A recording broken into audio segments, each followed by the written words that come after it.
Hello बच्चों, science world के YouTube channel पर आप सभी का स्वागत है। बच्चों, इस चैनल पे हमने नीट 2026 के लिए एनसीईआरटी को सीरीज़ को स्टार्ट कर रखा है। उस सीरीज़ में बच्चों हमने फर्स्ट चैप्टर देखा था सेल वाला। उसके बाद में बच्चों हमने ह्यूमन फिजियोलॉजी को स्टार्ट करा था। ह्यूमन फिजियोलॉजी का जो हमारा चैप्टर चल रहा है बच्चों, वो है कौन सा, न्यूरो कंट्रोल एंड कोऑर्डिनेशन। उस चैप्टर के बच्चों 2 प्रीवियस क्लास हम देख चुके हैं। कल की क्लास में क्या पढ़ा था फटाफट से वो रिवाइज करेंगे, देन उसके बाद में आज जो हमारा टॉपिक है उसे स्टार्ट करेंगे। ठीक है बच्चों, तो रिवाइज करते हैं कल की क्लास में हमने क्या पढ़ा था। बच्चों, कल की क्लास में एक टॉपिक पढ़ा था जिसका नाम था neuron is the structure and function unit of neural system. कि हमारा जो न्यूरॉन है बच्चों, वो हमारे न्यूरल सिस्टम का स्ट्रक्चर यूनिट भी है और as well as function unit भी है। तो हमने कल बेसिकली न्यूरॉन की स्ट्रक्चर को देखा था, कैसे होता है न्यूरॉन। तो सबसे पहले जैसे हमने देखा न्यूरॉन क्या है बच्चों, एक सेल है। न्यूरॉन की एक सेल है, वो भी कैसी, माइक्रोस्कोपिक। न्यूरॉन के बच्चों 3 मेन पार्ट होते हैं। एक तो होता है डेंड्राइट, एक होता है बच्चों क्या उसका सेल बॉडी, और उसके बाद में कहते हैं बच्चों एक्सोन। ये क्या बच्चों 3 पार्ट होते हैं किसके बच्चों, एक न्यूरॉन के। बच्चों जो डेंड्राइट है, सबसे पहले देखते हैं सेल बॉडी क्या होता है बच्चों। बच्चों जो सेल बॉडी है सेल का, वो क्या सेल बॉडी जो न्यूरॉन का वो मेन पार्ट है। उसके अंदर क्या होगा बच्चों, साइटोप्लाज्म भरा होगा। और साइटोप्लाज्म का साथ ही साथ में उसमें सेल ऑर्गनल्स मिलेंगे, जैसे एक सेल में सेल ऑर्गनल्स मिलते हैं। साथ ही साथ में बच्चों इसमें क्या मिलेंगे, सेल बॉडी के अंदर हमें देखने को मिलेंगे नीसल्स ग्रैन्यूल। क्या देखने को मिलेंगे, नीसल्स ग्रैन्यूल। नीसल्स ग्रैन्यूल क्या होते हैं बच्चों, नीसल्स ग्रैन्यूल होते हैं आरईआर प्लस फ्री राइबोसोम। इनको मिला के बच्चों क्या बोलते हैं, नीसल्स ग्रैन्यूल बोलते हैं। ये आपका एक पीवाईक्यू पूछा गया है, ये एनसीईआरटी में मेंशन है कि नीसल्स ग्रैन्यूल होता क्या है। तो नीसल्स ग्रैन्यूल होता है कि एक्चुअली आरईआर होता है और फ्री राइबोसोम होता है। एक ग्रैन्यूल हमें देखने को मिलते हैं कहाँ पे बच्चों, सेल बॉडी में। सेल बॉडी से बच्चों बाहर ऐसे क्या होता है, ब्रांचिंग निकली होती है, ऐसे ब्रांचिंग निकली होती है। उन्हें क्या बोलते हैं बच्चों, डेंड्राइट्स बोलते हैं। और ये जो हमारे नीसल्स ग्रैन्यूल है, इन ब्रांचिंग में भी होते हैं। तो नीसल्स ग्रैन्यूल कहाँ पे प्रेजेंट है बच्चों, हमारी सेल बॉडी के अंदर भी प्रेजेंट है और हमारे डेंड्राइट्स में भी प्रेजेंट है। डेंड्राइट क्या बच्चों, सेल बॉडी से बाहर प्रोजेक्शंस निकली हुई है, ब्रांचिंग निकली हुई है, जिन्हें क्या बोला गया बच्चों, डेंड्राइट बोला गया। और जैसे ही कोई इन्फॉर्मेशन न्यूरॉन के पास में आएगी तो उस इन्फॉर्मेशन को रिसीव करने का काम कौन करता है बच्चों, डेंड्राइट करता है। डेंड्राइट से आगे इन्फॉर्मेशन कहाँ जाएगी बच्चों में, सेल बॉडी में जाएगी। और सेल बॉडी से आगे इन्फॉर्मेशन कहाँ जाएगी बच्चों में, एक्सोन के पास में जाएगी। तो ये एक इन्फॉर्मेशन या इम्पल्स को कंडक्ट करने का एक हम बोल सकते हैं रास्ता है। कैसे, सबसे पहले डेंड्राइट, फिर सेल बॉडी और फिर एक्सोन। तो इस तरीके से बच्चों क्या होगा, एक न्यूरॉन के अंदर क्या होगा, इम्पल्स का या फिर मैं बोल दूं इन्फॉर्मेशन का क्या होगा, ट्रांसफॉर्मेशन मतलब कंडक्शन होगा। ऐसे ऐसे जाएगा, सबसे पहले डेंड्राइट में जाएगा, फिर सेल बॉडी में जाएगा, देन किस में जाएगा, एक्सोन में जाएगा। तो इस तरीके से क्या होता है बच्चों, इम्पल्स का कंडक्शन होता है मेरे एक न्यूरॉन के अंदर। Okay ma'am. फिर हमने देखा बच्चों के जो डेंड्राइट्स है उनमें भी नीसल्स ग्रैन्यूल प्रेजेंट है। फिर क्या होता है बच्चों, सेल बॉडी से बाहर एक लॉन्ग फाइबर निकलता है, जिसे बोलते हैं बच्चों एक्सोन। क्या बोलते हैं बच्चों, एक्सोन। इस एक्सोन के बाहर बच्चों श्वान सेल लिपटी रहती है। कौन सी सेल होती है बच्चों, श्वान सेल होती है। श्वान सेल क्या करेगी बच्चों, माइलिन बनाएगी। तो एक्सोन के बाहर हमें क्या मिलेगा बच्चों, माइलिन मिलेगा। 2 माइलिन के जहाँ पे जैसे माइलिन बनाए, उस माइलिन के बीच में कुछ जगह रह जाती है जहाँ पे माइलिन शीथ एप्सर होती है, उसे बोलते हैं नोड ऑफ रेनफियर। फिर बच्चों ये एक्सोन आके जाके एक्सोन टर्मिनल में आता है, जहाँ पे इसकी ऐसी ब्रांचिंग होती है। और इसकी एंडिंग पे क्या होती है बच्चों, ऐसे बल्लभ जैसे स्ट्रक्चर होते हैं, जिन्हें बोलते हैं सिनेप्टिक नोब। क्या बोलते हैं बच्चों, इस बल्ब जैसे स्ट्रक्चर को बोलते हैं सिनेप्टिक नोब, जैसे आपको इस डायग्राम में दिख भी रहा होगा इंस्टाग्राम में। और ये क्या हो गया बच्चों, एक्सोन टर्मिनल आ गया। इस सिनेप्टिक नोब के अंदर क्या होती है बच्चों, सिनेप्टिक वेसिकल्स होती है। उन सिनेप्टिक वेसिकल्स के अंदर क्या भरा रहता है बच्चों, न्यूरोट्रांसमीटर भरा रहता है। Okay ma'am. ये न्यूरोट्रांसमीटर आगे बच्चों रिलीज हो सकता है, आगे रिलीज होगा, इन्फॉर्मेशन हमें देनी आगे बॉडी के अंदर, तो आगे रिलीज होगा। अगर ये न्यूरोट्रांसमीटर और जो रिलीज होता है वो न्यूरॉन, यहाँ पे जैसे ये न्यूरॉन का क्या गया, एक्सोन का टर्मिनल आ गया। क्या गया बच्चों, ये एक्सोन का टर्मिनल आ गया ऐसे। तो एक्सोन के टर्मिनल और मसल के बीच में अगर बच्चों यहाँ पे जो जंक्शन प्रेजेंट होता है उसे बोलते हैं बच्चों न्यूरोमस्कुलर जंक्शन। क्या बोलते हैं, हमने पहले चैप्टर में पढ़ा भी न्यूरोमस्कुलर जंक्शन, इसे बोलते हैं बच्चों क्या, मोटर एंड प्लेट। और एक न्यूरॉन और यहाँ जैसे एक न्यूरॉन का टर्मिनल वाला पार्ट हो गया, एक्सोन टर्मिनल वाला पार्ट हो गया, वहीं पे दूसरे न्यूरॉन का ऐसा क्या होगा, डेंड्राइट आ जाएगा। क्योंकि यहाँ पे दूसरे न्यूरॉन को क्या, ये बच्चों डेंड्राइट आएगी, क्योंकि इन्फॉर्मेशन को रिसीव करने का काम किसका बच्चों, डेंड्राइट का। तो ऐसे दूसरा एक्सोन आ गया, ये उसके डेंड्राइट हो गया, ये सेल बॉडी हो गया, और ये क्या हो गया बच्चों, एक्सोन हो गया। तो यहाँ पे जो ये बना है, यहाँ पे ये जो जंक्शन बना है उसे हम क्या बोलते हैं बच्चों, साइनेप्स बोलते हैं। क्या बोलते हैं, साइनेप्स। हम साइनेप्स पढ़ेंगे भी डिटेल में, क्या होता है pre synaptic membrane, post synaptic membrane और सिनेप्टिक लिफ्ट को बना के क्या बोलते हैं बच्चों, हम साइनेप्स बोलते हैं। वो हम आगे पढ़ेंगे भी। तो मतलब हमें ये ध्यान रखना है, साइनेप्स 2 न्यूरॉन के बीच का जंक्शन होता है, 2 न्यूरॉन के बीच में प्रेजेंट होता है। वहीं पे न्यूरोमस्कुलर जंक्शन क्या होता है बच्चों, एक न्यूरॉन के बीच में और एक मसल के बीच में प्रेजेंट होता है। न्यूरोमस्कुलर जंक्शन क्या बोलते हैं बच्चों, इसको क्या बोलते हैं, मोटर एंड प्लेट भी बोलते हैं।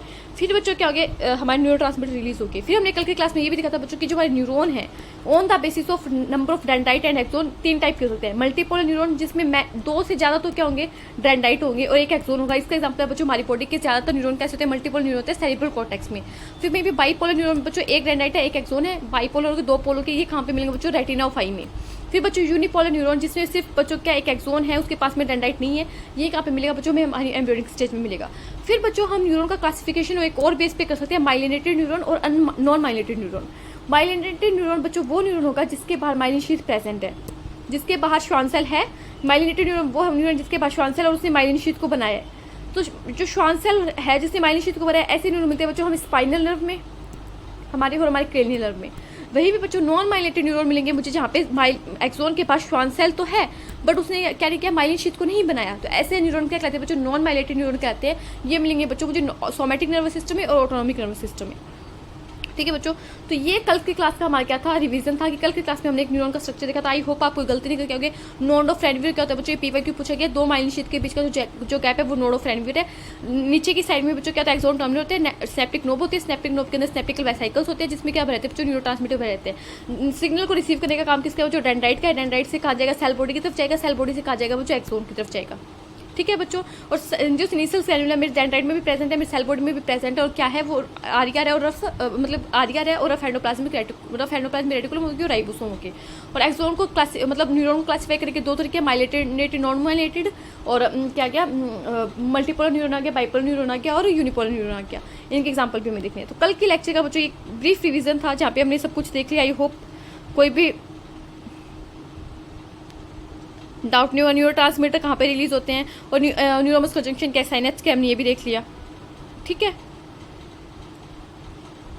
क्या बच्चों, सारा कल की क्लास का बच्चों हमने एक ब्रीफ रिवीजन ले लिया। आज हम हमारा नया टॉपिक स्टार्ट करेंगे। तो सारे बोलेंगे जय माता दी, सारे बोलेंगे बच्चों एनसीईआरटी माता कीजिए, जिससे एनसीईआरटी हमारे माइंड के अंदर सेट हो जाए। देखो टॉपिक का नाम देखो क्या लिखा हुआ है, generation and conduction of nerve impulse. कि नर्व इम्पल्स का जनरेशन कैसे होगा और उसका कंडक्शन कैसे होगा। जनरेशन तो हो गया, फिर उसका कंडक्शन कैसे होगा वो भी हमें देखना है कि कैसे होता है। देखो स्टार्ट करते हैं। Neuron are excitable cells because their membrane are in a polarised state. क्या एक्साइटेबल वर्ड हमने इससे पहले जो चैप्टर पढ़ा था उसमें पढ़ा था? क्या हमने ऐसे बोला था मसल के पास में एक प्रॉपर्टी होती है एक्साइटेबिलिटी?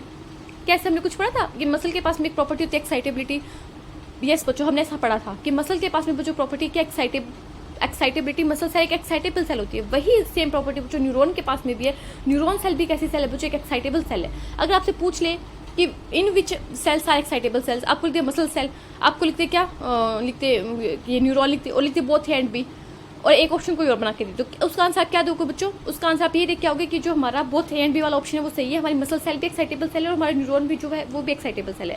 और क्यों है इसका एग्जांपल, इसका रीजन भी एनसीईआरटी दे रही है। पहले बोल रही है एक्साइटेबल सेल है, फिर क्यों है? क्योंकि बच्चों जो इसकी न्यूरॉन की जो मेम्ब्रेन है वो पोलराइज्ड स्टेट में होती है। जब बच्चे मैंने आपको हार्ट वाला चैप्टर पढ़ाया तो मैंने बताया था इम्पल्स का कंडक्शन कैसे होता है। हमने ईसीजी में पढ़ा था कि जो हमारा पी वेव है वो किसको शो करता है, हमारा बच्चों पी वेव शो करता है डीपोलराइजेशन ऑफ एट्रिया। मतलब डीपोलराइजेशन हो गया एट्रिया का, एट्रिया कॉन्ट्रैक्ट होगा। फिर हमने पढ़ा था क्यूआरएस कॉम्प्लेक्स को शो करता है जो डीपोलराइजेशन ऑफ वेंट्रिकल्स। हमने डीपोलराइजेशन ऐसी टर्म्स पढ़ी थी कहाँ पे, वो पढ़ा था जब हार्ट का कॉन्ट्रैक्शन वाला टॉपिक पढ़ा था, ईसीजी पढ़ा था। तो उस चैप्टर में बच्चों हमने टर्म्स पढ़ी थी डीपोलराइजेशन होना, रिपोलराइजेशन होना। तो क्या होता है डीपोलराइजेशन, क्या होता है रिपोलराइजेशन, वो मैंने आपको बोला था हम इस चैप्टर में समझेंगे चीज़ें, क्योंकि वो अब यही पढ़ना हमें कि कैसे हमारी सेल डीपोलराइज होती है, कैसे हमारी सेल मेम्ब्रेन डीपोलराइज होती है, डीपोलराइज तो वही हम पढ़ेंगे। और हमने एक बात पढ़ी थी कि क्या, कि मसल सेल भी डीपोलराइज होती है। मसल सेल भी एक्साइटेबल सेल है, मतलब मसल सेल भी डीपोलराइज होगी। और ये बात हमने देखा था कि मोटर न्यूरॉन आया था, मोटर न्यूरॉन ने मसल फाइबर के ऊपर क्या सिक्रेट किया था, न्यूरोट्रांसमीटर सिक्रेट किया था न्यूरल मस्कुलर जंक्शन में, कौन सा, एसिटाइल कोलिन। स्केलेटल मसल के केस में क्या होता है, जो एसिटाइल कोलिन न्यूरोट्रांसमीटर फिक्स होता है। तो जब मोटर न्यूरॉन ने हमारे मसल फाइबर के ऊपर न्यूरोट्रांसमीटर रिलीज किया था एसिटाइल कोलिन, तो हमने देखा था कि हमारी जो मसल सेल है वो कैसी होगी थी, एक्साइटेबल होगी थी, डीपोलराइज होगी थी। कि उसके पास में सिग्नल आया तो उसके अंदर क्या हो गया बच्चों, डीपोलराइजेशन हो गया, वो एक्साइटेड होगी, तभी तो आगे मसल कॉन्ट्रैक्शन हो पाया। तो वही चीज़ बच्चों हमें इस चैप्टर में पढ़नी है, क्या होता है एक्साइटेड सेल होना। और एक्साइटेड सेल होना, अब देखो एनसीईआरटी ने क्या बोला, फर्स्ट लाइन देखेंगे, एनसीईआरटी बोलिए neurons are excitable cells. Okay ma'am, हमने ये बात मान ली कि न्यूरॉन सेल्स एक्साइटेबल सेल्स है, बिकॉज क्यों है, their membrane are in polarise state. उनकी मेम्ब्रेन पोलराइज स्टेट में। अब कैसी पोलराइज स्टेट में वो मैं आपको बताऊंगी। देखो पोलराइज स्टेट का मतलब ये होता है कि बच्चों जो हमारी मेम्ब्रेन है, मान लो ये एक एक्सोन है, ये क्या बनाए बच्चों, मैंने एक एक्सोन बनाए। हाँ एक्सोन के ऐसे क्या होंगे, एक्सोन के बाहर ऐसे क्या होंगे, लास्ट में एक्सोन टर्मिनल पे क्या होंगे, ऐसे टर्मिनल होगा एक्सोन का, तो वहाँ पे स्नैप्टिक नोब सब कुछ देखने को मिलेंगे। बट एक बार हमें इसको इतना मान के चलो कि मेरा ये एक्सोन है, ठीक है बच्चों, और ऊपर इसकी सेल बॉडी भी होगी, तो वो आप एज्यूम कर लो कि एक बार ये इतना मेरा एक्सोन है। बच्चों सेल का पोलराइज स्टेट में होना मतलब ये होता है कि मेरे जो एक्सोन है उसके बाहर तो कैसा चार्ज है बच्चों, पॉजिटिव चार्ज है उसकी मेम्ब्रेन के बाहर, उसकी मेम्ब्रेन के अंदर नेगेटिव चार्ज है। मेरे एक्सोन के बाहर तो पॉजिटिव चार्ज है मेम्ब्रेन के, और अंदर कैसा चार्ज है बच्चों, नेगेटिव चार्ज है। मतलब जो मेरी एक्सोन की मेम्ब्रेन है उसकी मेम्ब्रेन के बाहर और अंदर चार्ज का डिफरेंस है। उसके सेल में मतलब जो एक्सोन की मेम्ब्रेन है उसके बाहर और अंदर चार्ज का डिफरेंस है, बाहर से वो पॉजिटिव चार्ज है, अंदर से वो नेगेटिव चार्ज है। इसे क्या बोलते हैं बच्चों? पोलराइज्ड। इसे क्या बोलते हैं बच्चों? पोलराइज्ड मेम्ब्रेन बोलते हैं। और ऐसा ही चार्ज का डिफरेंस हमें हमारी मसल सेल के अंदर देखने को मिलता है, क्योंकि हमें पता है हमारा हार्ट कार्डियक मसल से मिलकर बना हुआ है, तो मसल सेल भी एक्साइटेबल सेल, तभी तो हमने मसल कॉन्ट्रैक्शन के टाइम पढ़ा था मसल सेल एक्साइटेबल सेल होती है। और जब हमने हार्ट को कॉन्टैक्ट करवाया था, मतलब हार्ट कॉन्टैक्ट करवाया तो मतलब कार्डियक मसल को कॉन्टैक्ट करवाया, तभी हमने वहाँ पे ये टर्म्स पढ़ी थी, डिपोलराइजेशन होना, रिपोलराइजेशन होना हार्ट का, एट्रिया का, वेंट्रिकल्स का। ठीक है, तो पोलराइज सेल का मतलब हो गया, पोलराइज्ड मेम्ब्रेन का मतलब हो गया कि बच्चों जो हमारी एक्सोन है उसके बाहर जो मतलब मेम्ब्रेन है उसमें चार्ज का डिफरेंस है, उसके बाहर पॉजिटिव चार्ज है, उसके मेम्ब्रेन के अंदर नेगेटिव चार्ज है। तो ये जो चार्ज का डिफरेंस है इसे क्या बोलते हैं बच्चों? Polarised state. आई होप आपको पोलराइज्ड स्टेट का मीनिंग समझ में आएगा। और एनसीईआरटी फर्स्ट लाइन ही है बच्चों इस टॉपिक से, अगर फर्स्ट लाइन से एनसीईआरटी से क्वेश्चन आता है तो क्या आएगा? क्या न्यूरॉन सेल एक्साइटेबल सेल है? Yes ma'am, neuron cells excitable cell है। और क्यों एक्साइटेबल सेल है बच्चों? क्योंकि उनकी मेम्ब्रेन पोलराइज्ड स्टेट में। और क्या है पोलराइज्ड स्टेट में होना? मैंने आपको बता दिया, चार्ज का डिफरेंस है मेम्ब्रेन के बाहर, मतलब मेम्ब्रेन के आउट, मतलब मेम्ब्रेन के अराउंड। बाहर से मेम्ब्रेन जो पॉजिटिव चार्ज है, अंदर से जो मेम्ब्रेन है वो नेगेटिव चार्ज है। तो इस चार्ज के डिफरेंस को हम क्या बोलते हैं बच्चों? पोलराइज्ड स्टेट बोलते हैं। और न्यूरॉन एक एक्साइटेबल सेल है। Okay ma'am, do you know why the membrane of a neuron is polarised? अब ये पूछा है, क्या आप बता सकते हो क्यों है पोलराइज्ड? अब देखो एनसीईआरटी आंसर खुद ही दे रही है। Different type of ion channels are present on the neural membrane. Different type के बच्चों आयन चैनल्स प्रेजेंट होते हैं। क्यों है बाहर से पॉजिटिव मेरी मेम्ब्रेन, क्यों है अंदर से नेगेटिव? क्यों है बाहर से पॉजिटिव मेरी मेम्ब्रेन एक्सोन की और क्यों है अंदर से नेगेटिव? बिकॉज ऑफ द यहाँ पे क्या प्रेजेंट है बच्चों? आयन चैनल्स प्रेजेंट है। और ये आयन चैनल्स क्या कर देते हैं बच्चों? आयन का डिफरेंस ला देते हैं, जिससे क्या होता है? आयन डिफरेंस आएगा तो बच्चों मतलब ये पॉजिटिव और नेगेटिव क्या आयन ही तो है, पॉजिटिव चार्ज नेगेटिव चार्ज के बच्चों एक टाइप का आयन ही तो है। तो उस वजह से क्या होता है? जब आयन का डिफरेंस आता है तो फिर चार्ज का डिफरेंस आता है। इसलिए बच्चों मेरी जो मेम्ब्रेन है वो पोलराइज्ड स्टेट में, क्योंकि डिफरेंट टाइप के आयन चैनल्स प्रेजेंट है बच्चों कहाँ पे? मेरी मेम्ब्रेन पे। ओके मैम, पहले एनसीईआरटी ने क्वेश्चन पूछा कि क्या आप जानते हो कि आपकी मेम्ब्रेन जो है वो पोलराइज्ड क्यों है? ठीक है, do you know why the membrane of neuron is polarised? फिर एनसीईआरटी बोले different type of ion channels are present on the neural membrane. Okay ma'am, these ion channels are selectively permeable to different ion. और ये कैसे होते हैं बच्चों? Selectively permeable होते हैं डिफरेंट आयन के लिए। जैसे बच्चों अगर मान लो मेरी एक्सोन की मेम्ब्रेन है, उस पर बाहर प्लस चार्ज है, मैंने बोला पोलराइज्ड स्टेट में अंदर नेगेटिव चार्ज है, बाहर प्लस चार्ज है, अंदर नेगेटिव चार्ज है। और बच्चों इसके ऊपर चैनल्स प्रेजेंट है, ये नेगेटिव चार्ज बनाए मैंने, इसके ऊपर जैसे आयन मतलब सोडियम आयन के लिए चैनल प्रेजेंट होता है, इसके लिए बच्चों पोटेशियम आयन के लिए चैनल प्रेजेंट होता है, और इनका नंबर भी डिफरेंस होता है और सिलेक्टिवली परमिएबल होते हैं। अगर ये सोडियम आयन का चैनल तो बच्चों ये सोडियम को ही अंदर बाहर आने देगा। बच्चों ये पोटेशियम आयन का चैनल तो ये पोटेशियम को ही अंदर बाहर आने देगा, ऐसे नहीं कि इससे कोई और कैल्शियम आयन घुस जाए। तो ये सिलेक्टिवली परमिएबल है, जिसके लिए ये बच्चों परमिएबल है उसे ही सिलेक्ट करके अंदर भेजेंगे। और इन चार्ज आयन चैनल का क्या होता है बच्चों? जो आयन चैनल है इनका डिफरेंस होता है बच्चों कहाँ पे? मेरी मेम्ब्रेन के ऊपर, जिसकी वजह से क्या होती है बच्चों? चार्ज का डिफरेंस आ जाता है। और जिसकी वजह से क्या होती है बच्चों? मेरी जो न्यूरॉन की मेम्ब्रेन है, मेरी एक्सोन की जो मेम्ब्रेन है वो कैसी हो जाती है बच्चों? पोलराइज्ड स्टेट में आ जाती है। ओके मैम, यहाँ तक समझ में आ गया।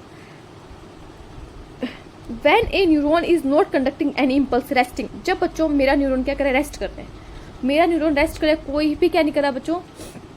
इम्पल्स का कंडक्शन नहीं करा, तो क्या होता है? The axonal membrane is comparatively more permeable to potassium ion and nearly impermeable to sodium ion. अब देखो बच्चों, मैं आपको एक बात बताती हूँ। अब कुछ बातें हम पहले समझेंगे, फिर हम एनसीईआरटी को पढ़ेंगे।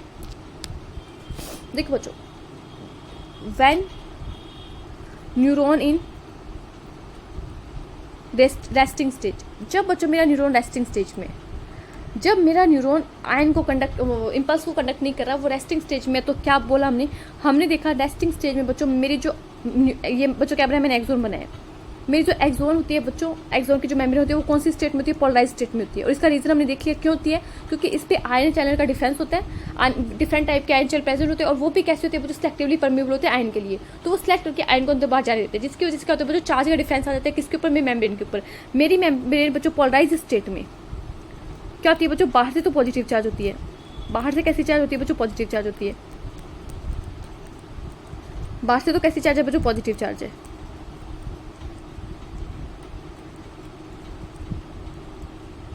और अंदर से कैसी चार्ज है बच्चों? नेगेटिव चार्ज है।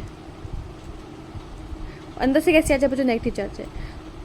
ये जो चार्ज का डिफरेंस है बच्चों, ये चार्ज का डिफरेंस क्रिएट हो पाता है। एनसीईआरटी ने 3 रीजन दिए इसके, 3 रीजन हमें पता होने चाहिए, जिसकी वजह से बच्चों में चार्ज का डिफरेंस क्रिएट करेंगे बाहर और अंदर। बाहर से पॉजिटिव चार्ज करूंगा मेरी मेम्ब्रेन को, अंदर से नेगेटिव चार्ज करूंगा। किसकी वजह से बच्चों? 3 रीजन है। फर्स्ट रीजन सुनो क्या होता है। फर्स्ट रीजन क्या है बच्चों हमारा? फर्स्ट रीजन हमारा ये है कि बच्चों जो मेरी एक्सोन है, एक्सोन के अंदर, एक्सोन का जो साइटोप्लाज्म है बच्चों, एक्सोन के साइटोप्लाज्म ऑफ एक्सोन, ऐसे लिख लो, इन साइटोप्लाज्म ऑफ एक्सोन।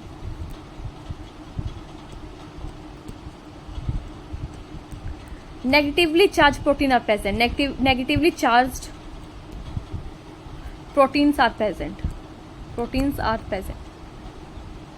बच्चों मेरी जो साइटोप्लाज्म एक्सोन का, मेरे अंदर का जो साइटोप्लाज्म यहाँ पे, जो मेरे एक्सोन के साइटोप्लाज्म यहाँ पे क्या जो नेगेटिव चार्ज प्रोटीन है, अगर बच्चों नेगेटिव चार्ज प्रोटीन है तो अंदर का चार्ज कैसा होगा, नेगेटिव होगा। अगर आपकी प्रोटीन के ऊपर नेगेटिव चार्ज है तो अंदर कैसा चार्ज प्रेजेंट हो जाएगा बच्चों, नेगेटिव चार्ज प्रेजेंट हो जाएगा, जिसकी वजह से बच्चों कैसा है, नेगेटिव चार्ज है। फर्स्ट रीजन तो हो गया बच्चों ये, फर्स्ट रीजन क्या हो गया बच्चों, ये हो गया।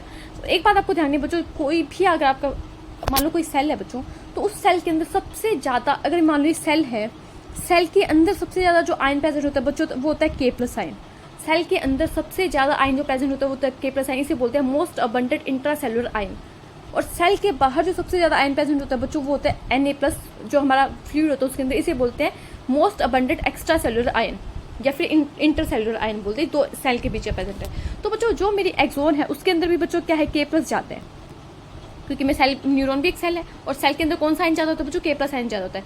और बच्चों मेरे सेल के बाहर जो मेरा इंटरसेलुलर स्पेस है उसमें बच्चों कौन सा आयन ज्यादा है, बच्चों मेरा Na+ ज्यादा है। ये मैंने क्या अपना एक्सोन बनाया, ठीक है। तो बच्चों जो मेरी रेस्टिंग स्टेज में, मैं किसकी बात करूँ बच्चों, रेस्टिंग स्टेज की बात करूँ, मैं बता रही हूँ क्यों अंदर नेगेटिव चार्ज है, क्यों बाहर पॉजिटिव चार्ज है। फर्स्ट रीजन हमने देखा बच्चों कि मेरे एक्सोन के अंदर यहाँ पे नेगेटिव चार्ज प्रोटीन भरा हुआ है, जिसकी वजह से अंदर का चार्ज कैसे हो गया बच्चों, नेगेटिव हो गया। और बच्चों सेकंड रीजन आपका ये है कि जो आपकी ये एक्सोन की मेम्ब्रेन है, मैं आपको नेक्स्ट पेज में समझा देती हूँ। अब आपको इतना तो पता चल गया कि मैम मैंने जो एक्सोन बनाया है उसके अंदर K+ आयन जाता है, और मैंने जो ये एक्सोन बनाया है उसके बाहर Na+ आयन जाता है, ठीक है। इतनी बात हमें पता चल गई। तो बच्चों जो मेरी ये एक्सोन की मेम्ब्रेन है बच्चों, वो क्या होती है, पोटेशियम के लिए परमिएबल होती है, परमिएबल टू पोटेशियम। यहाँ पे लिखती हूँ पोटेशियम के लिए कैसी है, परमिएबल है।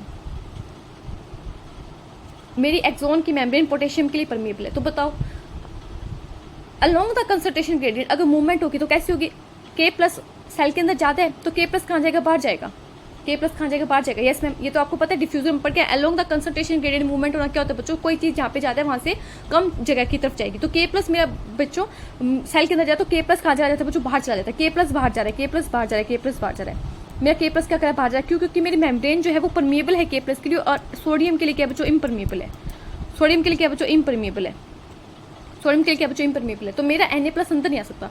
तो बच्चों जो मेरा K+ सेल के अंदर था, जो पॉजिटिव चार्ज था वो भी बाहर जा रहा है, तो कैसा चार्ज आ जाएगा बच्चों मेरे सेल के अंदर, मेरे मेम्ब्रेन के अंदर कैसा चार्ज आ जाएगा बच्चों, नेगेटिव चार्ज आ जाएगा, और बाहर कैसा जो पॉजिटिव चार्ज आ जाएगा। तो सेकंड रीजन ये होता है कि आपकी जो एक्सोन की मेम्ब्रेन होती है वो पोटेशियम आयन के लिए परमिएबल होती है, सोडियम आयन के लिए इम्परमिएबल होती है, जिसकी वजह से सेल के अंदर का जो पोटेशियम आयन है, जो पॉजिटिव आयन है आपके सेल के अंदर, वो भी बच्चों बाहर चला जाता है, जिसकी वजह से क्या होता है बच्चों, सेल के बाहर, एक्सोन के बाहर तो कैसा चार्ज आ जाता है, पॉजिटिव चार्ज आता है, और सेल के अंदर कैसा चार्ज आ जाता है बच्चों, नेगेटिव चार्ज आता है, और नेगेटिव चार्ज प्रोटीन भी है। थर्ड रीजन सुनो बच्चों, थर्ड रीजन क्या होता है, अगर आपने मेरी क्लास देखी है सेल वाली क्लास, तो मैंने आपको एक पंप पढ़ाया था, मैंने आपको एक्टिव ट्रांसपोर्ट का सिर्फ एक एग्जांपल बताया था, सोडियम पोटेशियम पंप। अब जहाँ पे भी पंप आ जाए मैं बताया था तो सोडियम पोटेशियम पंप क्या करते हैं, एक्टिव ट्रांसपोर्ट करते हैं। सोडियम पोटेशियम पंप कैसे ट्रांसपोर्ट करते हैं बच्चों, एक्टिव ट्रांसपोर्ट करते हैं।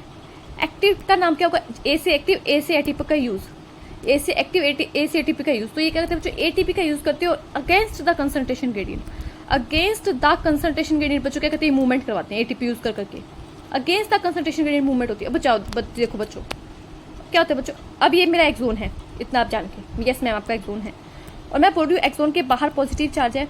यस मैम, हम देख रहे हैं रेस्टिंग स्टेज में एक्सोन के बाहर पॉजिटिव चार्ज है। दो रीजन हमने देख भी ली, क्यों पॉजिटिव चार्ज बन रहा है मेरे एक्सोन के बाहर, क्यों नेगेटिव चार्ज बना है बच्चों मेरे एक्सोन के अंदर, क्यों मैम, क्योंकि फर्स्ट रीजन तो आपने ये बताया कि नेगेटिव चार्ज प्रोटीन है मेरे एक्सोन के अंदर, जिसकी वजह से क्या नेगेटिव चार्ज आ रहा है। सेकंड रीजन आपने ये बताया कि मैम K+ आयन सेल के अंदर ज्यादा होता है, Na+ आयन सेल के बाहर ज्यादा होता है। बट बच्चों जो मेरी एक्सोन की मेम्ब्रेन है वो परमिएबल होती है K+ आयन के लिए, तो अलोंग द कंसंट्रेशन ग्रेडियंट जो पॉजिटिव चार्ज प्रेजेंट है मेरे एक्सोन के अंदर वो भी बाहर चला जाता है, जिसकी वजह से एक्सोन के बाहर पॉजिटिव चार्ज प्रेजेंट हो जाता है, और सेल जो एक्सोन है उसके अंदर नेगेटिव चार्ज।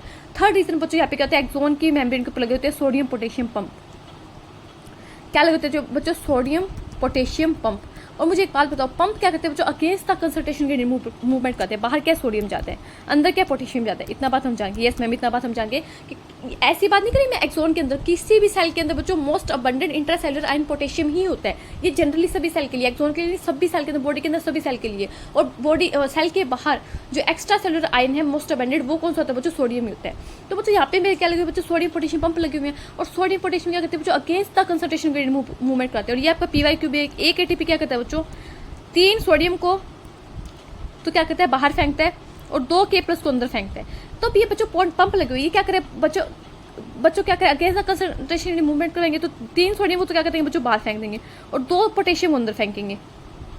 मैंने सही किया है? हाँ सही किया है, क्योंकि against the concentration gradient movement हो रही है। मूवमेंट कैसी होनी चाहिए, सोडियम बाहर जाए तो अंदर आना चाहिए, बट पंप तो क्या करते हैं, against the concentration gradient movement करते हैं, सोडियम बाहर जाए तो बाहर ही उठा के फेंकेंगे। तो बच्चों 3 सोडियम बाहर जाए, 2 पोटेशियम अंदर आ रहा है, तो अंदर तो कम पॉजिटिव चार्ज आ रहा है ना, बाहर आप 3 पॉजिटिव भेजो, अंदर 2 पॉजिटिव लेके आए, तो कंपैरेटिवली पॉजिटिविटी ज़्यादा कहाँ पे, पॉजिटिव आइन ज़्यादा कहाँ पे, बाहर ही तो हुए। बात समझ में आ रही है कि अंदर आपने क्या भेजी, 2 पोटेशियम आइन भेजे, 2 पॉजिटिव चार्ज भेजे, बाहर आप क्या करोगे बच्चों, 3 पॉजिटिव चार्ज भेजो।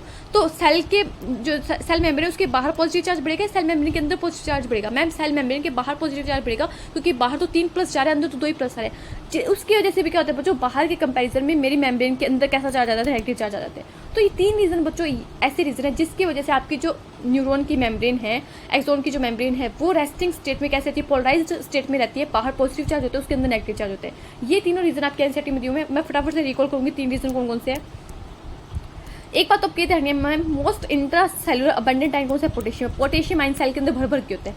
Most extra cellular abundant ion कौन से बच्चों, सोडियम है, सेल के बाहर सोडियम भर भर के होते हैं। फर्स्ट रीजन है बच्चों नेगेटिव चार्ज प्रोटीन का होना। मेरे एक्सोन के अंदर जो साइटोप्लाज्म है उसके अंदर नेगेटिव चार्ज प्रोटीन है, जिसकी वजह से अंदर कैसा चार्ज आता है बच्चों, नेगेटिव चार्ज आता है। सेकंड रीजन है बच्चों मेरा क्या, मेरी एक्सोन की मेम्ब्रेन का पोटेशियम के लिए परमिएबल होना, जिसकी वजह से अलोंग द कंसंट्रेशन ग्रेडियंट मेरा पोटेशियम जो अंदर है वो भी भर भर के बाहर चला जाता है, जिसकी वजह से बाहर पॉजिटिव चार्ज आता है, अंदर नेगेटिव चार्ज आता है।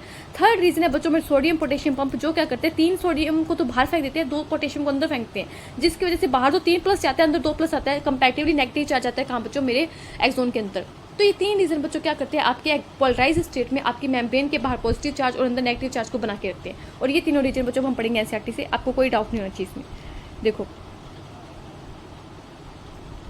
मैं स्टार्टिंग से ही आपको पढ़ा देती हूँ कि अभी तक हमने क्या पढ़ा, फिर हम देखेंगे कि बच्चों अभी तक तो हमने ये पढ़ा कि न्यूरॉन जो एक्सोन है उसकी सिचुएशन रेस्टिंग में है कैसे, वो कैसे पड़ा हुआ है, वो ऐसे पढ़ो कि बाहर पॉजिटिव चार्ज लेके बैठो, अंदर नेगेटिव चार्ज लेके। फिर हम देखेंगे उसमें इंपल्स का कंडक्शन कैसे होगा, इंपल्स जनरेट का सबसे पहले तो ओरिजिन करवाएंगे कि इंपल्स जनरेट कैसे होगा, फिर हम देखेंगे कंडक्ट कैसे होगा। ठीक है, 2 पार्ट पढ़नी। अभी तक तो हमने सिर्फ ये देखा कि एक्सोन आखिर में पड़ा कैसे हुआ है सेल के अंदर, किस स्टेट में पड़ा हुआ है, वो रेस्टिंग स्टेट में कैसे है एक्सोन की मेम्ब्रेन। फिर हम क्या करेंगे, कर देंगे इंपल्स का जनरेशन कर देंगे, इंपल्स को जनरेट करवा देंगे, फिर क्या करेंगे बच्चों आगे उसको कंडक्ट करवा देंगे। ठीक है, अब देखो क्या लिखा हुआ है एनसीईआरटी ने,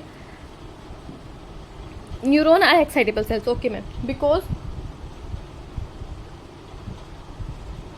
neuron are excitable cells because their membrane are in polarised state, क्योंकि उसकी मेम्ब्रेन कैसी होती है बच्चों, पोलराइज्ड स्टेट में होती है। Do you know why the membrane of a neuron is polarised, क्या आप जानते हो क्यों उसकी मेम्ब्रेन पोलराइज्ड स्टेट में?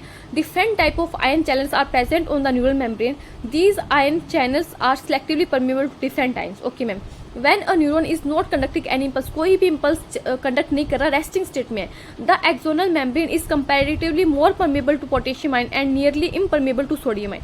हमें पता है पोटेशियम आयन के लिए परमिएबिलिटी ज्यादा है और सोडियम आयन के लिए तो नियरली क्या इम्परमिएबल है। तो पोटेशियम आयन तो सेल से बाहर एक्सोन से बाहर चला जाएगा और सोडियम अंदर नहीं आ पाएगा। तो पोटेशियम के बाहर जाने की वजह से, पॉजिटिव आयन के बाहर जाने की वजह से मेम्ब्रेन के बाहर तो पॉजिटिव चार्ज आ जाएगा, अंदर कैसा चार्ज आ जाएगा बच्चों, negative charge. Okay ma'am, Similarly, the membrane is impermeable to negatively charged protein present in the exoplasm. अभी हमने देखा कि एक्सोप्लाज्म के अंदर क्या, एक्सोप्लाज्म होता है बच्चों साइटोप्लाज्म ऑफ एक्सोन। अभी देखा था ना साइटोप्लाज्म ऑफ एक्सोन, उसको क्या बोलते हैं बच्चों, एक्सोप्लाज्म बोलते हैं। तो उसके अंदर क्या बच्चों, नेगेटिवली चार्ज प्रोटीन पड़ी हुई है और वो मेम्ब्रेन जो है वो कैसे इम्परमिएबल है, तो नेगेटिवली चार्ज प्रोटीन बाहर तो जा नहीं सकती, कहाँ पे रहेगी बच्चों, एक्सोप्लाज्म में रहेगी, जिसकी वजह से एक्सोन के अंदर का चार्ज कैसा हो जाएगा बच्चों, मेम्ब्रेन के अंदर का चार्ज नेगेटिव हो जाएगा। Okay ma'am, Consequently, the exoplasm inside the axon containing high concentration of K+ and negatively charged proteins and low concentration of sodium। ये हमने देखा सेल के अंदर क्या होता है जो K+ ज्यादा होता है, नेगेटिवली चार्ज प्रोटीन ज्यादा और सोडियम कम होता है, क्योंकि सोडियम की अमाउंट जो होती है वो सेल के बाहर ज्यादा होती है। In contrast the fluid outside the axon contain in a low concentration of K+, a high concentration of Na+, क्योंकि सेल के बाहर कौन सा आयन ज्यादा होता है बच्चों, Na+ ज्यादा होता है, and thus form a concentration gradient. यहाँ पे क्या बन जाता है बच्चों, कंसंट्रेशन ग्रेडियंट बन जाता है। Okay ma'am, these ionic gradient across the resting membrane are maintained by the active transport of ions by the sodium potassium pump which transport 3 Na outwards and 2 K+ into the cell। ये हमने देखा sodium potassium क्या करते हैं बच्चों, 2 K+ को तो अंदर भेजते, 3 Na+ को बाहर भेजते, जिसकी वजह से भी क्या होता है बच्चों, नेगेटिव चार्ज आता है कहाँ पे भी मेम्ब्रेन के अंदर। As a result the outer surface of the axonal membrane possess a positive charge while its inner surface, और इसकी इनर सरफेस कैसा चार्ज पोजेस करेगी बच्चों, नेगेटिव। आपको डायग्राम में दिखा वो भी हम देखेंगे। While the inner surface become negatively charge and therefore is polarised. और ये क्या हो गया बच्चों, कौन से स्टेट में, पोलराइज्ड स्टेट में। और इसके हमने रीजन देख लिया। Okay ma'am, the electrical potential difference across the resting plasma membrane is called the resting potential. अब ये बच्चों जो हमारा डिफरेंस है, नेक्स्ट पेज में आपको बताती हूँ बच्चों, इस एक्सोन की मेम्ब्रेन के बाहर कौन से स्टेट में, रेस्टिंग स्टेट में, रेस्टिंग स्टेट में क्या है बच्चों, पोलराइज स्टेट है। रेस्टिंग स्टेट कौन सी स्टेट है बच्चों, पोलराइज स्टेट है, पोलराइज्ड स्टेट है। उसमें सेल के बाहर तो क्या प्लस प्लस है, सेल के बाहर कौन सा चार्ज है बच्चों, प्लस चार्ज है। और मेरे सेल के अंदर कैसा चार्ज है बच्चों, एक्सोन के अंदर कैसा चार्ज है, नेगेटिव चार्ज है। और इस यहाँ पे ये जो डिफरेंस है इनका, यहाँ पे जो पोटेंशियल है इनका, जो पोटेंशियल का डिफरेंस है वो कितना होता है बच्चों, -70 मिलीवोल्ट। आपको एनसीईआरटी में नहीं दिया बट आपको डाटा ध्यान है। और इस -70 मिलीवोल्ट को क्या होता है बच्चों, रेस्टिंग पोटेंशियल बोलते हैं। ये जो चार्ज का डिफरेंस है इसकी वजह से जो पोटेंशियल क्रिएट हुए बच्चों से क्या बोलते हैं, रेस्टिंग पोटेंशियल बोलते हैं। आप लिख लेना इसकी स्पेलिंग। और ये कितना होता है बच्चों, इसका डाटा ध्यान रखना आपको, -70 मिलीवोल्ट, -70 मिलीवोल्ट क्या होता है बच्चों, इसका डाटा होता है रेस्टिंग पोटेंशियल का। तो यही बात एनसीईआरटी ने यहाँ पे लिखी है। क्या बोला एनसीईआरटी ने, मैं वापिस आपको एक बार पढ़ के बता देती हूँ। ये जो चार्ज की वजह से, प्लस और माइनस चार्ज की वजह से, आयंस की वजह से जो डिफरेंस है, the electrical potential difference across the resting plasma membrane, resting में जो प्लाज्मा मेम्ब्रेन है, पोलराइज स्टेट में जो में प्लाज्मा मेम्ब्रेन है, जो आयन का डिफरेंस है, जो रेस्टिंग पोटेंशियल है उसे क्या बोलेंगे, रेस्टिंग पोटेंशियल बोलेंगे। और इसका आप डाटा लिख सकते हो -70 मिलीवोल्ट। एनसीईआरटी में ब्रैकेट में कितना होता है बच्चों, -70 मिलीवोल्ट होता है। ओके मैम, ये बात आपको समझ में आ गई। अब आगे देखो, रीजन समझ में आ गया, यस मैम रीजन समझ में आ गया। रेस्टिंग पोटेंशियल का मीनिंग समझ में आ गया कि रेस्टिंग स्टेट में प्लाज्मा मेम्ब्रेन के बाहर जो इलेक्ट्रिकल पोटेंशियल का डिफरेंस है उसे क्या बोलेंगे बच्चों, रेस्टिंग पोटेंशियल बोलेंगे। वो कितना है, -70 मिलीवोल्ट है। यस मैम ये भी समझ में आ गया। अब आगे देखो, ओरिजिन कैसे होगा। You might be curious to know about the mechanism of generation of nerve impulse and its conduction along an axon। अब आप क्यूरियस होंगे ये जानने के लिए कि मैम अब तक तो हमने ये देखा कि एक्सोन रेस्टिंग स्टेज में कैसा पड़ा हुआ है, बाहर से पॉजिटिव चार्ज लेके बैठा हुआ है, अंदर नेगेटिव चार्ज लेके बैठा हुआ है। अब हम क्यूरियस है मैम ये जानने के लिए, बताओ हमें मैकेनिज्म क्या, कि हम कैसे जनरेट करें इम्पल्स को और कैसे फिर उसका कंडक्शन करवाएं पूरे एक्सोन के अंदर, पूरे न्यूरॉन के अंदर। तो अब बच्चों हम वही देखेंगे। व्हेन स्टिमुलस इज अप्लाइड, अब देखो मैं आपको समझा देती हूँ, जैसे मैंने आपको पहले ये 3 रीजन समझाए थे, फिर हम एनसीईआरटी को पढ़ लेंगे। देखो बच्चों, मैंने ये बनाया एक एक्सोन, ये मैं आपको एनसीईआरटी का डायग्राम बना के समझा रही हूँ। इस एक्सोन के बच्चों मैं 2 पार्ट बना रही हूँ ऐसे। ये बच्चों मेरा ए वाला पार्ट, ये बच्चों मेरा बी वाला पार्ट। बच्चों सबसे पहले मैंने स्टेट की resting state, resting state. Resting state में बच्चों मेरा जो एक्सोन होता है, ये बच्चों क्या एक्सोन है, कौन सी स्टेट में होता है, पोलराइज स्टेट में होता है, पोलराइज्ड होता है। और क्या मीनिंग है बच्चों इस पोलराइज स्टेट का होना, बच्चों ये पोलराइज है। मैंने क्या मीनिंग है बच्चों इस पोलराइज स्टेट का होना, कि बाहर से मेरी एक्सोन की जो मेम्ब्रेन है वो पॉजिटिव चार्ज है, बाहर से मेरी एक्सोन की मेम्ब्रेन है वो कैसी चार्ज है बच्चों, पॉजिटिव चार्ज है। अंदर से मेरी जो मेम्ब्रेन है वो जो कैसी चार्ज है, नेगेटिव चार्ज है। ठीक है, कैसे चार्ज है बच्चों, नेगेटिव चार्ज है। और आगे ऐसे सोन एक्सोन चल रहा होगा, बट मैंने एक बार इतने बनाए। ठीक है, ओके मैम यहाँ तक समझ में आ गया। और ये रीजन भी बच्चों हमने पढ़ लिया, क्यों मेरे बाहर से मेम्ब्रेन पॉजिटिव चार्ज है, क्यों मेरे अंदर से मेम्ब्रेन नेगेटिव चार्ज है रेस्टिंग स्टेट में। और रेस्टिंग स्टेट में जो पोटेंशियल है वो कितना बच्चों, -70 मिलीवोल्ट है। ये सारी बात हमने एनसीईआरटी से पढ़ ली, हमने समझ ली। बच्चों जब क्या होता है, मैं आपको थोड़ा सा ये रेज कर देती हूँ यहाँ से, अच्छा नहीं लग रहा, ये भी थोड़ा ऊपर करके लिखती हूँ। क्या बच्चों यहाँ पे पॉजिटिव चार्ज है और ये रीजन ए है मेरा, इसमें ब्लैक कलर से इसको मार्क कर देती हूँ, ये मार्किंग के 2 रीजन बनाए हुए मैंने, ये रीजन ए और ये रीजन कैसा बच्चों मेरा बी है। जैसे ही बच्चों मैंने ए वाले पार्ट पे कुछ स्टिमुलस दिया, क्या दिया, कुछ स्टिमुलस दिया, तो जैसे ही बच्चों को इन्फॉर्मेशन को स्टिमुलस मेरे ए वाले पार्ट पे आता है, तो मेरे जो ए पार्ट में जो मेम्ब्रेन है बच्चों, यहाँ पे क्या होता है, मेरे सोडियम आयन के जो आयन चैनल्स है वो ओपन हो जाते हैं। भर भर के सोडियम आयन के लिए आयन चैनल्स अंदर ओपन हो जाते हैं और भर भर के मेरा सोडियम आयन अंदर आ जाते हैं, मेरी भर भर के सोडियम आयन मेरे एक्सोन के अंदर आ जाते हैं। जैसे ही बच्चों सोडियम आयन का इनफ्लक्स हुआ, इफ्लक्स से इनफ्लक्स हुआ, इसको क्या बोलते हैं, सोडियम आयन का इनफ्लक्स होना, मतलब सोडियम आयन का भर भर के अंदर आना, इनफ्लक्स होना एक्सोन के अंदर। सोडियम चैनल के ओपन होने से बच्चों क्या होता है, मेरी जो ये मेम्ब्रेन है वो क्या होती है, अंदर से तो पॉजिटिव चार्ज होती है, क्योंकि भर भर के सोडियम अंदर आ गया और सोडियम पे कैसा चार्ज होता है, पॉजिटिव चार्ज होता है। ये ए पार्ट है इतना और ये बी पार्ट है, तो मेरी भर भर के जो मेम्ब्रेन अंदर है वो तो अंदर से पॉजिटिव चार्ज होती है, बाहर से नेगेटिव चार्ज आती है। बराबर कि मेरी मेमोरी अंदर से पॉजिटिव चार्ज हो जाएगी और बाहर से क्या रहेगी नेगेटिव चार्ज। तो मतलब चार्ज का डिफरेंस हो गया, चार्ज उल्टा हो गया। क्यों? कैसे ही बच्चों मैंने ए पार्ट पे मेरा स्टिमुलस को अप्लाई किया, मेरे ए पार्ट पे जो मेम्ब्रेन पे जो सोडियम आयन के चैनल थे वो ओपन हो गए, उन चैनल के ओपन होने से सोडियम आयन अंदर आ गया। और सोडियम आयन के इन्फ्लक्स होने से, क्योंकि बहुत सारा सोडियम आयन क्या पॉजिटिव चार्ज है, तो पॉजिटिव चार्ज के अंदर आने से मेम्ब्रेन जो है बाहर से तो क्या होगी नेगेटिव चार्ज होगी, क्योंकि बाहर से पॉजिटिव चार्ज अंदर आ गया और अंदर से तो पॉजिटिव चार्ज होगी, बाहर से नेगेटिव चार्ज होगी। बच्चों जब मेरा चार्ज उल्टा हो गया, इसे बोलते हैं बच्चों मेरी मेम्ब्रेन डीपोलराइज होगी। इसे क्या बोलते हैं बच्चों, मेरी मेम्ब्रेन डीपोलराइज होगी, मेरी मेम्ब्रेन का डीपोलराइजेशन हो गया, मतलब मेरी मेम्ब्रेन एक्साइटेबल होगी। मेरा ए वाला जो पार्ट है बच्चों वो कैसी होगी, एक्साइटेड स्टेट में आ गया। यही बोलते हैं बच्चों न्यूरॉन एक एक्साइटेबल सेल है, बस यही है, कुछ भी नहीं है। ऐसे बच्चों हमने मसल के कॉन्टेक्ट में पढ़ा था, मसल सेल कैसे एक्साइटेबल सेल है, जैसे उस पर न्यूरॉन ट्रांसमीटर रिलीज हुआ, उसके पास में स्टिमुलस आया तो उसकी सेल में मेम्ब्रेन में भी क्या होता है बच्चों, ये केस होता है, उसकी सेल मेम्ब्रेन में भी कैसे होती है बच्चों, डिपोलराइज हो जाती है। ऐसे बच्चों हमने कार्डिक साइकिल पढ़ा था, उसमें जो ईसीजी पढ़ा था, तो एटीए का डिपोलराइजेशन हुआ, ऐसे हमने टर्म्स पढ़ी थी। मतलब एटीए डिपोलराइज हो गया, एटीए के पास में इन्फॉर्मेशन आ गई किसके लिए बच्चों, कॉन्टैक्ट होने के लिए। ठीक है, इतनी बात समझ में, मैं इसको नेक्स्ट पेज पे समझाऊंगी आपको। यहाँ पे जो खचपच हो गया, जो क्या हुआ था, ये दो पार्ट बना दिए मैंने, मेरे दो पार्ट बना दिए, मैं वापस समझा। ये पार्ट है ए, ये पार्ट है बी। क्या है बच्चों, प्लस चार्ज है बाहर से जब रेस्टिंग स्टेट में, मैं क्या बता रही हूँ, resting state polarise state, resting state polarise state, यहाँ पे बस इतना लिखा पोलराइज स्टेट। अंदर से कैसा चार्ज है, नेगेटिव चार्ज है, बाहर से कैसा चार्ज है, पॉजिटिव चार्ज है, अंदर से कैसा चार्ज है, नेगेटिव चार्ज है, अंदर कैसा चार्ज है, नेगेटिव चार्ज है, बाहर कैसा चार्ज है, पॉजिटिव चार्ज है। यस मैम, इतनी बात समझ में आ गई। जैसे ही बच्चों मैंने कोई स्टिमुलस अप्लाई किया मेरे ए वाली साइड पे, ए वाली साइड पे स्टिमुलस आती है बच्चों, यहाँ पे जो सोडियम आयन के लिए चैनल होते हैं वो ओपन हो जाते हैं। सोडियम आयन के लिए चैनल ओपन होते ही भर भर के सोडियम आयन अंदर आ जाता है, मतलब पॉजिटिव चार्ज अंदर आ जाता है। तो पॉजिटिव चार्ज के अंदर आती है बच्चों क्या होता है, ये मेरा ए वाला पार्ट हो गया, ये मेरा बी वाला पार्ट हो गया, तो मेरा चार्ज पॉजिटिव चार्ज अंदर आ गया, तो मेरी मेम्ब्रेन अंदर से पॉजिटिव चार्ज होगी, मेरी मेम्ब्रेन अंदर से पॉजिटिव चार्ज होगी। और बाहर से जब बच्चों पॉजिटिव चार्ज अंदर आ गया तो बाहर कैसा चार्ज आ गया, नेगेटिव चार्ज आ गया। तो इसमें तो कोई डाउट ही नहीं है। और बी वाली पार्ट पे भी ऐसे चल रहा है, बाहर पॉजिटिव है पोलराइज स्टेट में और बाहर पॉजिटिव है, और अंदर बच्चों क्या नेगेटिव है, अंदर क्या बच्चों नेगेटिव है अभी भी। और इसे बोलते हैं बच्चों डीपोलराइजेशन। मेम्ब्रेन का कैसा होना, डीपोलराइजेशन, एक्साइटेबल होना, और क्या होना बच्चों, इम्पल्स जनरेट होना। ये क्या होगा बच्चों, इम्पल्स जनरेट हो गया यहाँ पे। और यहाँ पे बच्चों कितना पॉजिटिव चार्ज अंदर आता है, ये आता है प्लस का 30 मिलीवोल्ट।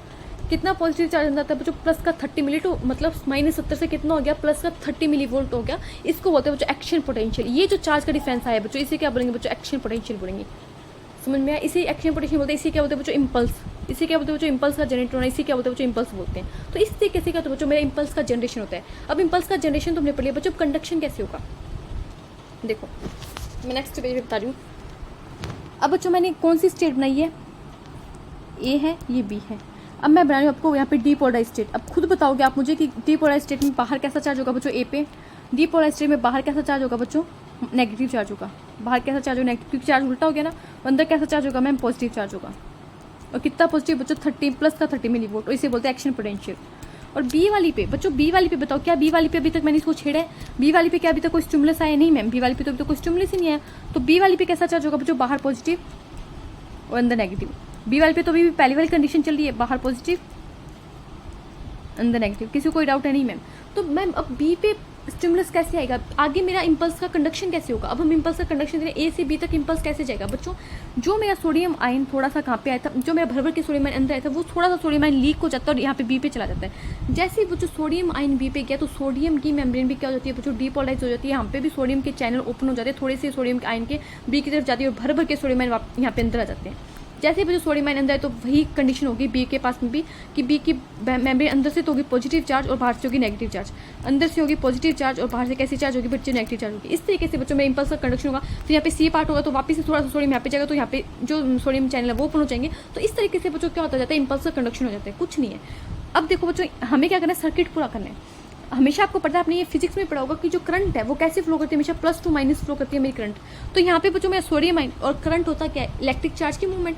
तो जब मेरा इलेक्ट्रिक चार्ज, सोडियम का इलेक्ट्रिक चार्ज है, मतलब इस पर कोई चार्ज है, प्लस का चार्ज है, जब इसके प्लस से माइनस मूव किया तो बाहर ही सर्किट पूरा करने के लिए बाहर कहाँ जाएगा, या ऐसे जाएगा। तो अंदर ऐसे बोलते हैं, इन तो कैसे जाता है, ए टू बी जाता है, ऐसे एन साइड लिखा हुआ, और आउट कैसे जाता है, बी टू ए जाता है। तो इसमें कंफ्यूज नहीं होना, मैंने बता दिया कि सर्किट पूरा करने के लिए जब ए से बी की तरफ सोडियम गया तो बाहर बी से ए की तरफ आएगा। ये ऐसे बच्चों में सर्किट पूरा हो जाता है। यस मैम, यहाँ तक समझ में आ गया। अब बच्चों कंडीशन क्या है देखो, अब कंडीशन क्या है, ये ए है, ये बी है बच्चों।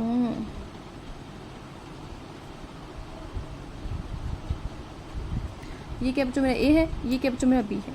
अब बच्चों मेरे बी भी क्या हो गया, यहाँ से क्या ऐसे गया और यहाँ से ऐसे आया, ठीक है। यहाँ पे मेम्ब्रेन कैसी होगी बच्चों, अंदर से पॉजिटिव चार्ज होगी, क्योंकि यहाँ पे Na+ चला गया था, यहाँ पे स्टिमुलस चला गया, तो बाहर से कैसे चार्ज होगी बच्चों, नेगेटिव चार्ज होगी। अब बच्चों अब देखो कंडीशन तो मेरी ये ए पर ये भी थी, बट बच्चों जब मेरा स्टिमुलस बी की तरफ चला गया तो मेरी ए जो है बच्चों वापस से रीपोलराइज हो जाएगी, उसको वापस से नॉर्मल पोजीशन में भी तो आना है, उसको वापस से आना है बच्चों नॉर्मल पोजीशन में। तो इसके लिए क्या होता है बच्चों, भर भर के मेरा K+ वापस से बाहर चला जाता है। जैसे ही बच्चों मेरा K+ बाहर गया, तो वापस से मेरा पॉजिटिव चार्ज बाहर चला गया, तो मेरी मेम्ब्रेन अंदर से वापस से नेगेटिव चार्ज हो जाती है, मेरी मेम्ब्रेन वापस से नेगेटिव चार्ज होती है, बाहर से कैसी चार्ज होती है बच्चों, पॉजिटिव चार्ज हो जाती है। ये बात आपको ध्यान है, मेम्ब्रेन वापस से अंदर से तो कैसी चार्ज नेगेटिव और बाहर से कैसी हो जाएगी बच्चों, पॉजिटिव। तो इस तरीके से बच्चों में जो ए है वो वापस से रिपोलराइजेशन होता है। सबसे पहले मेम्ब्रेन कैसी होती है बच्चों, पोलराइज। अब मैं आपको एक पेज पे समझाऊं। सबसे पहले मेम्ब्रेन कैसी होती है बच्चों, पोलराइज स्टेट में होती है, रेस्टिंग में, पोलराइज्ड।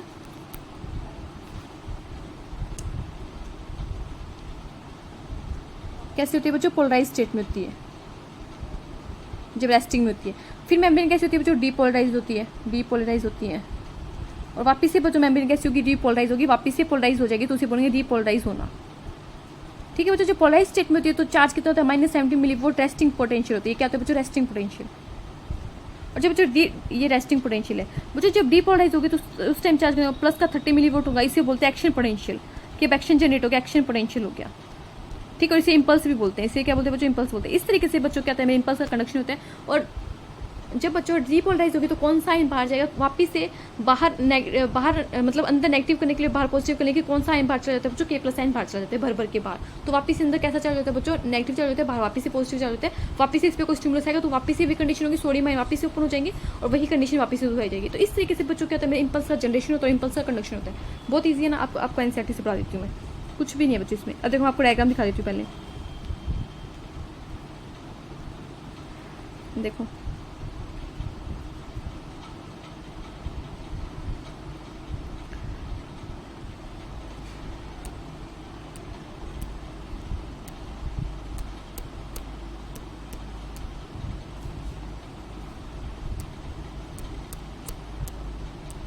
देखो बच्चों, इतने वाले पार्ट को पहले मेरी एनसीईआरटी क्या मार्क किया, ए मार्क किया, और ये बी है, ये ए है और ये बी है। देखो सबसे पहले जब मेम्ब्रेन कैसी स्टेट में बच्चों, रेस्टिंग स्टेट में। पहले मैं आपको डायग्राम का नाम लिखूंगा, क्या लिखा हुआ है डायग्राम का नाम, क्या लिखा हुआ बच्चों, diagrammatic representation of impulse conduction through an axon 8.A to B। Impulse का कंडक्शन हो रहा है कैसे बच्चों, ए से बी की तरफ, देखो कैसे हो रहा है,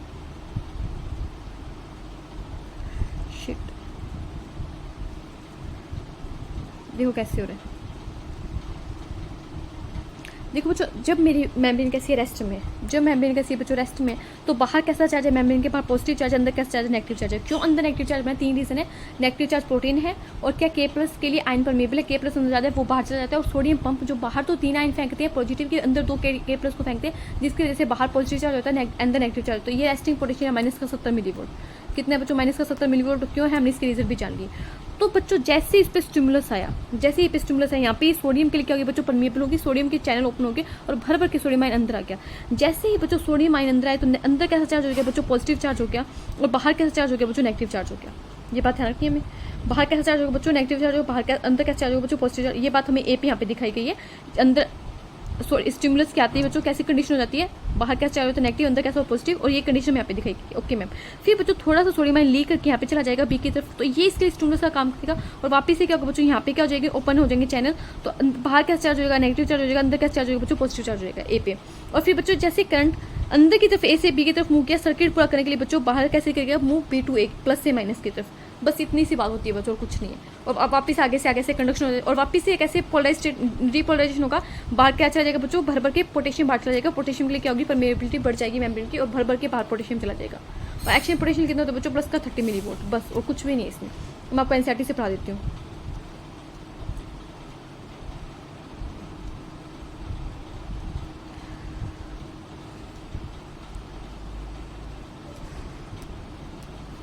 You might be curious to know about the mechanism of generation of nerve impulse and its conduction along an axon.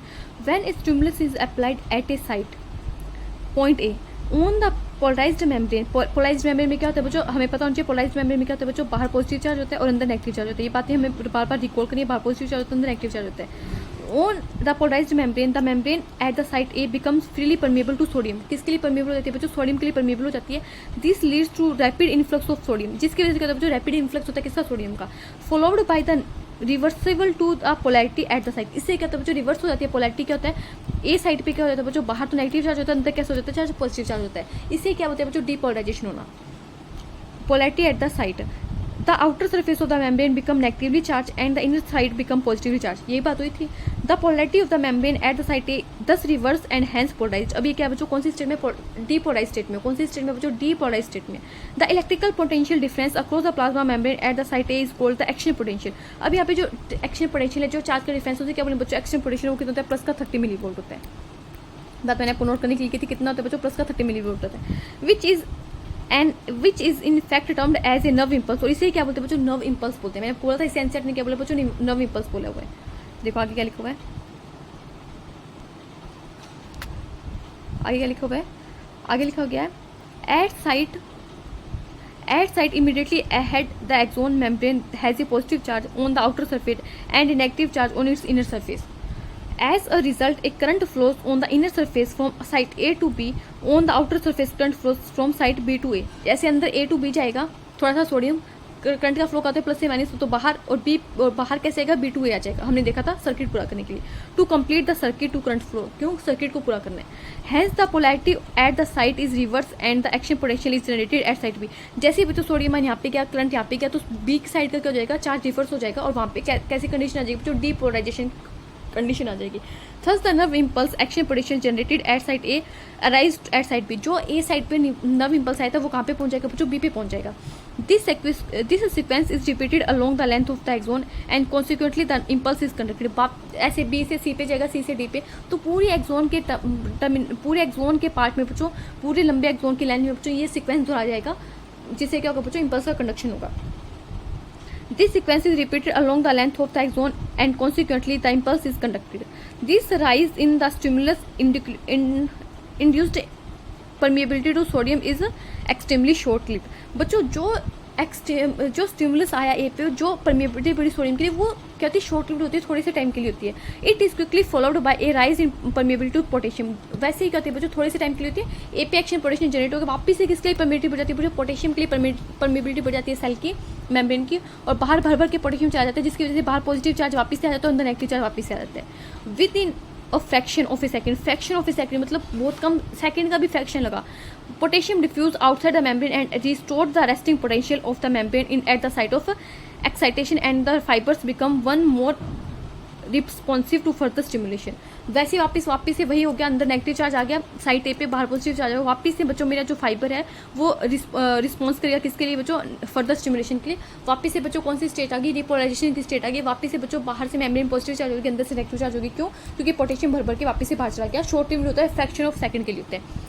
ठीक है बच्चों, तो यहाँ पे बच्चों मेरा ये टॉपिक होता है कंप्लीट। इतना ही यहाँ पे, आई थिंक इतना ही यहाँ पे। उसके बाद में बच्चों आएगा नेक्स्ट टॉपिक, जिसमें हम क्या पढ़ेंगे? ट्रांसमिशन कैसे होते हैं। अभी तक तो हमने पढ़ा कि कैसे जनरेट होगा, कैसे कंडक्ट होगा एक न्यूरॉन के अंदर।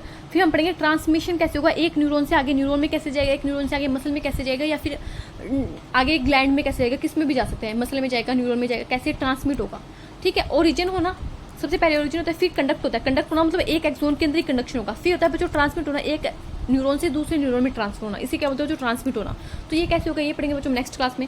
आई होप आज का लेक्चर आपको अच्छा लगा होगा। अच्छा लगा तो लाइक शेयर सब्सक्राइब कर दो वीडियो को और अपने फ्रेंड्स को बता दो। थैंक यू आपका इतना टाइम देने के लिए। और 3 रीजन ध्यान रखने बच्चों को। और कैसे कंडक्शन सोडियम के अंदर आती है बच्चों, पोलैरिटी चेंज हो जाती है, बाहर कैसे हो जाता है? चार्ज नेगेटिव, अंदर पॉजिटिव। इसे क्या बोलते हैं बच्चों? डीपोलराइजेशन हुआ। फिर थोड़ा सा सोडियम बी की तरफ चला जाएगा, करंट ऐसे फ्लो करेगा ए टू बी, और बाहर कैसे मूव करेगा बी टू ए। फिर बी पे कैसे हो जाएगा बच्चों? एक्शन पोटेंशियल जनरेट हो जाएगा प्लस का 30 मिलीवोल्ट। और ए पे बच्चों क्या होगा? जो सोडियम बंदा है वो शॉर्ट लिव्ड के लिए बाहर भर के पोटेशियम चला जाएगा, जिसकी वजह से वही वापस अंदर से नेगेटिव चार्ज, बाहर से पॉजिटिव चार्ज, और वापस से दूसरे स्टिमुलस के लेने के लिए मेम्ब्रेन तैयार हो जाएगी ए साइड पे, और आगे बी से सी ऐसे चलता जाएगा। तो कुछ भी हार्ड नहीं है, बस वो 3 रीजन ध्यान रखते हैं कि अंदर से नेगेटिव कैसा बना। फिर बच्चों क्या करना है? स्टिमुलस को देना है, सोडियम आयन की परमेबिलिटी बढ़ानी है, ए पे सोडियम आयन एंटर करेगा, चार्ज रिवर्स हो जाएगा, डिपोलराइजेशन हो जाएगा, मेम्ब्रेन एक्साइटेबल होगी, इम्पल्स का कंडक्शन हो गया, इम्पल्स सॉरी कंडक्शन नहीं हो जनरेट हो गया। फिर आगे कंडक्ट करवाने थोड़ा सा करंट कहाँ पे जाएगा? बी की तरफ जाएगा, सोडियम आयन लेके जाएगा, और फिर वहाँ पे बाहर क्या जाएगा? B2A जाएगा। ठीक है, बस इतना ही करना है। आई होप आपको लेक्चर अच्छा लगा होगा। Thank you. अच्छा लगा तो लाइक शेयर सब्सक्राइब कर दो, वीडियो को अपने फ्रेंड्स को बता दो, और बस पढ़ते रहो, मुस्कुराते रहो, हंसते रहो।